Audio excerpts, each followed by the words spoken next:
Hello everybody, welcome to Chin Fat.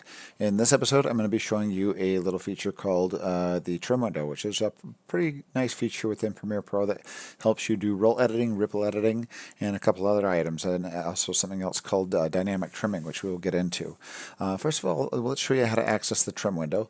In previous episodes, I've shown you guys how to use the roll edit and the ripple edit down inside the timeline here, and the trim window will have the same features of roll and ripple editing, but in a separate window. That's quite useful. I'm going to hit arrow down. Right now I'm in my timeline. You can see that I'm highlighted here in my timeline. I'm going to arrow down and jump to an edit here, and let's play through this edit. I'm going to hit J and rewind a little bit and just play through this edit.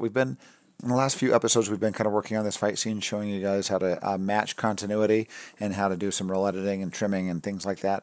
But as I play through this, I have that kind of intentional mismatch in continuity here. She lifts up the gun, she lifts it up again. So she lifts it up twice there.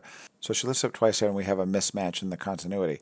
So what I'm going to do is I'm going to arrow up and we're going to land on this edit. Right now I am on this edit. If you arrow down, you jump to the right. If you arrow up, you jump to the left. So I'm going to jump to the left and hit that edit right there. To access the trim window, you hit Shift T. The letter T will bring open this trim window.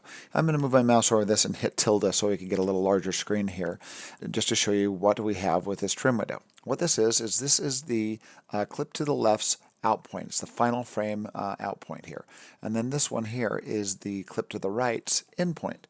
So we're seeing both these things here, and let's show you what this window does here. We've got, if you move your mouse around, if you move it right here in the center of these two images, you see that it has a roll edit icon. Now, a roll edit, what that will do is it will change both your in point and your out point at the same time. As you drag it to the left, it trims the one to the left, but then it stretches out the one to the right. And let's undo that. Let's show you what happens there. Once again, if you grab the roll edit and you drag this over, look down at my timeline now. Now when I let go, look how it just trimmed this clip in and extended this clip's endpoint. So it affects both clips at the same time. Let me undo that. If you move your mouse a little bit to the left, you have a ripple edit to the left, and if you move it over to the right, you have a ripple edit to the right. So what a ripple edit does is if I move it over here and grab the ripple edit, this ripple edit here, if I click and drag, it's only changing this clip's out point. And then you let go. And let's show you what happens there when you do it. Watch down the timeline as I drag that to the left here and I let go. It just trimmed it to that out point and then pulled everything else over to compensate for it. And if you go the opposite direction, if you extend this, it'll push everything else out and extend this clip's out point. And it will also do it to this clip to the right as well. Once again, if you drag it to the right, it trims, undo, and then it compensates by pulling the footage down the timeline or pushing the footage down the timeline.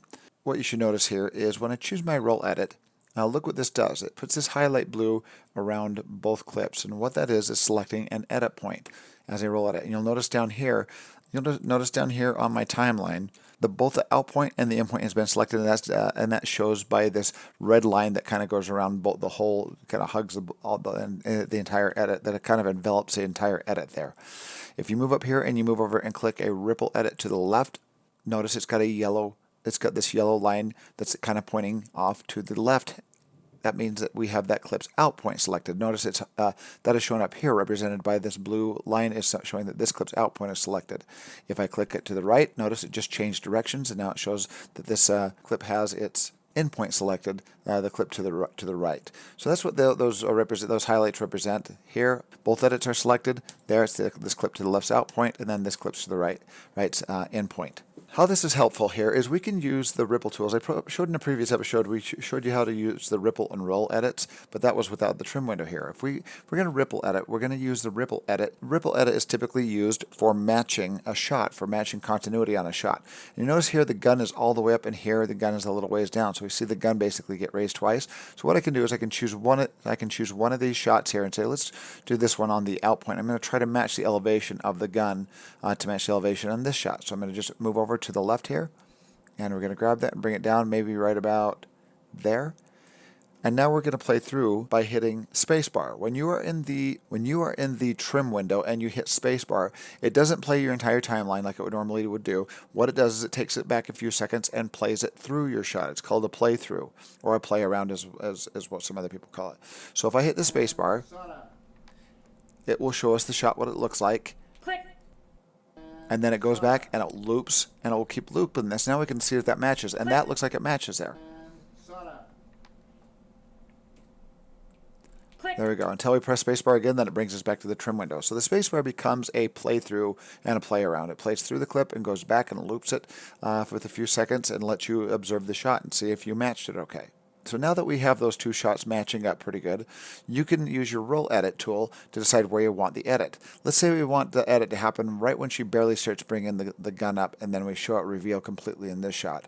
So I'm going to grab my roll edit here, and this is going to change the clip simultaneously.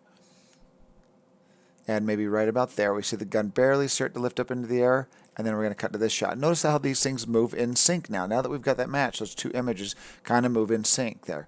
So I'm going to move this back right about there to where it barely reveals it on the couch there, and then we'll see it fully lift up into the shot here. Let's press play and watch that. Click. There we go, and I like that. So I press spacebar again, and it got me back to my trim window. So those are the two functions of the ripple tool and the roll tool within the trim window. And I really like this visual that it brings up. The side-by-side visual really helps to get to fine-tune your match.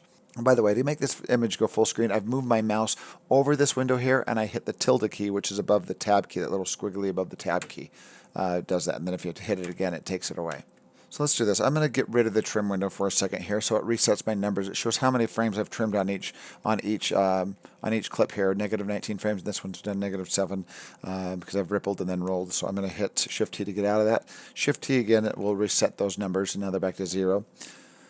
So a couple other features that you have in your trim window are this little bar down here. You've got, first of all, your -1, -5, trim backwards and trim forwards. And this is 1 frame and this is 5 frames. If you have both the edits selected like I do here, and if you hover your mouse over these will show you shortcuts for it. Rather than clicking on this, I like using my shortcuts on a PC. It is Control, arrow left or right, and watch what this does. Is I hold down Control and hit arrow right or left. Right there, I'm going right. Look what it's doing. It's trimming 1 frame at a time. It's doing the roll edit trim right there.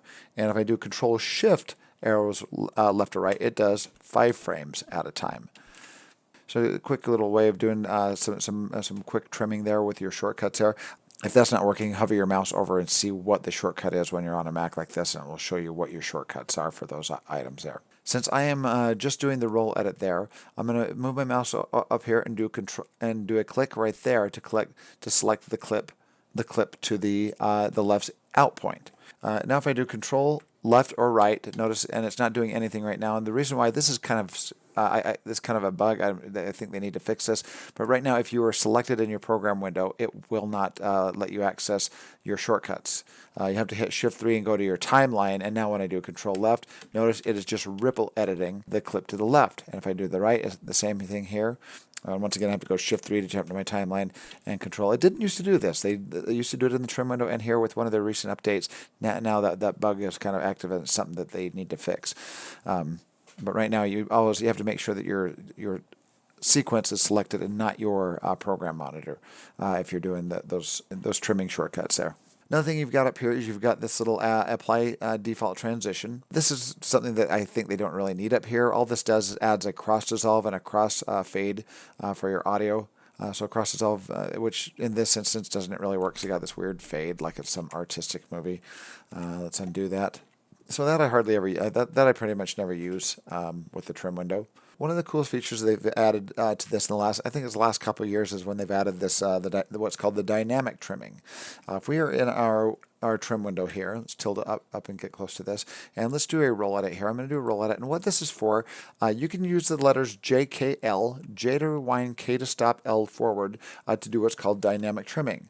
So J is rewind. Let's say I want to decide where we want to edit this. I'm going to hit L here and let it move forward, and hit K. Notice it is doing a roll edit. Once I hit K, it stops and performs that roll edit for you. Let's say I want this to rewind a little bit, and I just kind of want to time this intuitively, and then just stop it on the fly and have the edit done, rather than try to nitpick it and frame pick it. This is something that a lot of editors like to do. They kind of like to do things an edit based on intuition, and be able to time it when they think it should happen, instead of just doing frame by frame until they get it to where they think it's right. So let's actually rewind this a little bit. I'm going to hit J to rewind until the gun is down, maybe even a little further, right there. And I'm going to hit L forward, and I'm going to get ready to stop by hitting K. So I'm going to hit L forward, and right there is where I want to do the edit. So let's do a playthrough on that. push my space bar to play through. See, and I really like the way that looked. I like the way that felt as well. That I'm able to do this dynamic trimming to decide and just feel where I want that to happen by hitting J, K, and L. So J to rewind, K to stop, L to forward. And once again, watch this when I hit J to rewind and hit K to stop. It roll edited it. It trimmed it to that point right there. See, I can even get this further back and then hit L to go forward and boom. And then do a playthrough. So that is dynamic trimming. I usually use it when I'm roll editing rather than ripple editing, because ripple editing, it's nice to really get it on that frame, but you can also do dynamic trimming with your ripple editing as well. You can hit, I can go move up here, click, select that. Now I can hit J, and notice it only moves this clip standpoint. When I hit K to stop, it performs the edit right to that point. I'm going to undo that. You can do it to the other direction as well. Let's hit J to rewind, K to stop, and it just added all that footage onto the beginning of that clip, and now I've got a mismatch. But just for FYI, you can use the trim window to do dynamic trimming with ripple editing as well as roll editing. But roll editing is way more common to use a dynamic trimming than the ripple edit. There's the features on the trim window inside of Premiere Pro. Thanks for watching, and if you have any questions, please post them.